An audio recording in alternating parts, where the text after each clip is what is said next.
আজকের এই দিনে আজ থেকে 50 বছর আগে 1975 ইংরেজিতে ককবরক ভাষার সরকারি স্বীকৃতি তথা মর্যাদার দাবিসহ 4 দফা দাবিতে তৎকালীন সময়েতে গণমুক্তি পরিষদ সাথে অবশ্যই সিপিআইএমের ডাকে একটা যৌথ আন্দোলন কমিটি সারা ত্রিপুরাজ্যে আইন অমান্য আন্দোলন সংগঠিত করছিল। বামপন্থীরাদের আইন অমান্য হলেও এটা ছিল শান্তিপূর্ণ একটা আন্দোলন। সেই দাবির অন্যতম তো ককবরক ভাষার স্বীকৃতি তা তো ছিলই, তার সাথে তৎকালীন শাসক দল কংগ্রেস ত্রিপুরাজ্যের যে ট্রাইবাল রিজার্ভ, এই সমস্ত ট্রাইবাল রিজার্ভ এটাকে উঠিয়ে দিয়েছিল, এটাকে পুনর্বহাল করা। তারপর এই রাজার আমল থেকে শুরু হওয়া পরবর্তীকালে কংগ্রেস রাজত্বে যে শোষণ নির্যাতন, বিশেষ করে ত্রিপুরাজ্যের গরিব ট্রাইবেলদের উপরে, হাজার হাজার কানি ট্রাইবেলদের জমি, এগুলো সব বেহাত হয়েছিল। বেআইনিভাবে সুদখোর মহাজনদের হাতে এগুলো চলে গিয়েছিল। আর ট্রাইবেলদের তখন বাঁচার একমাত্র উপায় জুম করা, সেই জুম করার উপরেও নিষেধাজ্ঞা জারি হয়েছিল। এগুলো বন্ধ করার দাবিতে ককবরক ভাষার স্বীকৃতি এবং 1960 ইংরাজি এবং তার পরবর্তী সময়েতেও বেআইনিভাবে হস্তান্তর জমি ফেরত,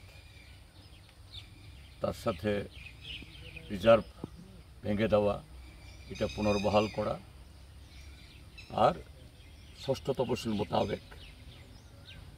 যে এডিসি, আজকের Tripura tribal areas autonomous district council, এটা গঠন করা। এই 4 দফা দাবিতে এই আন্দোলন, এই শান্তিরবাজার তৎকালীন অবিভক্ত বিলোনিয়া, এই শান্তিরবাজার মহকুমার জুলাইবাড়িতে শান্তিপূর্ণভাবে আমাদের মিছিল, এই মিছিলে শুধু ট্রাইবেল না, ট্রাইবেল, নন ট্রাইবেল সমস্ত অংশের মানুষ ছিলেন। কিন্তু সুকুমার সেনগুপ্ত সরকারের পুলিশ এই শান্তিপূর্ণ পুলিশের উপরে গুলি চালায়, নির্বিচারে লাঠিপেটা করে। সেখানে কমরেড ধনঞ্জয় ত্রিপুরা, তরতাজা যুবক, তিনি শহীদ হন এবং আরও বহু যারা সে মিছিল অংশগ্রহণকারী, শ্রীরাম সূত্রধর সহ আরও অনেকে ট্রাইবেল, নন ট্রাইবেল, তারা গুরুতর আহত হন। এই সেদিন থেকে সারা ত্রিপুরাজ্যে শুধু আমরা গণমুক্তি পরিষদ বা সিপিআইএম যারা করি তারা না, ককবরক প্রেমী, ভাষাপ্রেমী, ককবরক ভাষী বা ককবরক অকবরক ভাষী সবাই এই দিনটাকে যে একটা ভাষা শহীদ ধনঞ্জয় ত্রিপুরা দিবস হিসেবে আমরা প্রতিপালন করি। বিগত 2000 এই সময় থেকে 12-13 সাল থেকে আমরা এই জায়গাটিকে, ফরেস্ট ডিপার্টমেন্টের জায়গা এটা, এখানে ত্রিপুরা সরকারের আর্থনা করলে পরবর্তী সময়েতে আমি সাংসদ হওয়ার পর সংসদ এলাকা উন্নয়নের যে অর্থ এগুলি খরচ করে এবং এই এলাকার মানুষের যারা ভাষাপ্রেমী, গণতন্ত্রপ্রেমী, যারা এই এডিসির আরও এই শক্তিশালী হোক যারা চান, তাদের সকলেরই ভালোবাসার যত্নে এই পার্ক গড়ে উঠেছে।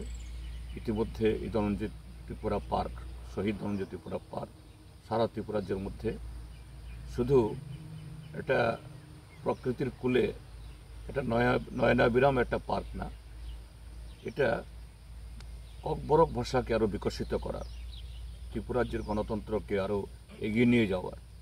এডিসিকে আরও শক্তিশালী করার অন্যতম প্রাণকেন্দ্র হিসেবে এটা পরিচিত হয়েছে। আমি সেই সুবাদে আমাদের পার্টি, ভারতের কমিউনিস্ট পার্টি মার্ক্সবাদী তরফ থেকে, গণমুক্তি পরিষদের তরফ থেকে, ককবরকবাসী সহ সমস্ত অংশের ভাষাভাষীদের তরফ থেকে এই শহীদ ধনঞ্জয় ত্রিপুরার স্মৃতির প্রতি গভীর শ্রদ্ধা জ্ঞাপন করছি এবং ককবরক ভাষাসহ এই ত্রিপুরাজ্যের অন্য সমস্ত সংখ্যালঘু ভাষা, মগ, চাকমা, হালাম, কুকি, তারপর এই মণিপুরি, সমস্ত ভাষার বিকাশে যাতে আমাদের এই প্রয়াস, ভাষার জন্য একতা, গণতন্ত্রের জন্য একতা, এডিসিকে শক্তিশালী করার যে আমাদের সংগ্রাম, এটা আরও শক্তিশালী হয় এবং এর প্রতিবন্ধকতা যা তৈরি করছে নানা শক্তি, কখনো জাতির নামে, দফার নামে, সে সমস্ত প্রতিবন্ধকতার বিরুদ্ধেও সুস্থ চেতনার একটা ঐক্য আগামী দিন এই শহীদ কমরেড ধনঞ্জয় ত্রিপুরার আত্মত্যাগকে পাথেয় করে এগিয়ে যাবে এই আশা করছি।